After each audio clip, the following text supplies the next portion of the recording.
नमस्कार, सोनल रेसिपीमध्ये मी तुम्हाला आज मठ्ठ्याची रेसिपी बनवून दाखवणार आहे। त्याकरिता इथे मी 250 ml एवढं मी दही घेतलं। हे दही छान असं फेटून घ्यायचं। असं दही छान असं स्मूथ करून घ्यायचं फेटून। आता इथे मी तुम्हाला मठ्ठ्यामध्ये टाकायचा मसाला दाखवणार आहे। हे बघू शकता, इथे मी अर्धा चमचा एवढे जिरे घेतलेले आहे, हे भाजून घेतलेले आहे। 2 चमचे साखर, चवीनुसार साधं मीठ घेतलेलं आहे जे आपलं रोजच्या वापरात असतं ते। इथे 1 चमचा चाट मसाला घेतलेला आहे आणि कोथिंबीर घेतलेला आहे। इकडे पुदिना, आलं घेतलेलं आहे, 1 मिरची, हिरवी मिरची आणि इकडे काळं मीठ घेतलेलं आहे। आता हा सर्व मसाला जो आहे तो मी इथे मिक्सरच्या पॉटमध्ये याला बारीक करून घेणार आहे। त्यामध्ये कोथिंबीर बारीक करायची नाही। आता इथे मी सर्व हे मसाले यामध्ये टाकणार आहे। पुदिना घालून घेतला, मिरची, तुम्हाला तिखट जर जास्त पाहिजे असेल तर आणखी मिरची घेऊ शकता। आल्याचे 2 तुकडे घेतलेले आहे, जिरे, साखर एवढं बारीक करून घ्यायचं। आता या दह्यामध्ये तुम्हाला किती मोठा पातळ पाहिजे त्यानुसार तुम्ही पाणी घालून घ्या।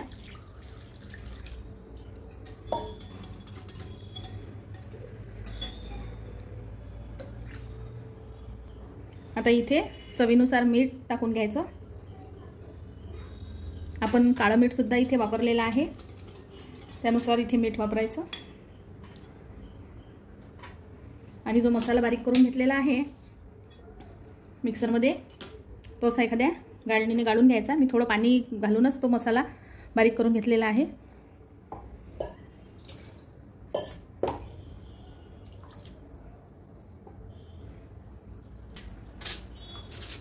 असं छान हा मसाला मिक्सरमधून काढलेला आहे, असा गाळून घ्यायचा म्हणजे तो तोंडात येत नाही मठ्ठा पिताना। यावर आणखी थोडंसं पाणी टाकून हे करून घ्यायचं।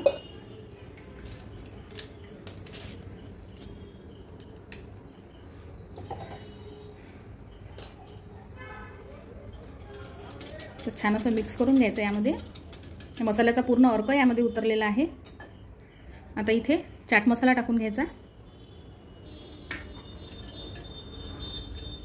आता इथे शेवटी मी कोथिंबीर टाकून घेणार आहे। कोथिंबीरीचे असे फक्त पानच यामध्ये टाकायचे, काळ्या नाही द्यायच्या।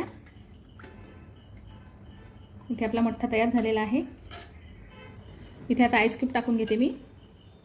मठ्ठ्याला पाणी हे थंडच वापरायचं।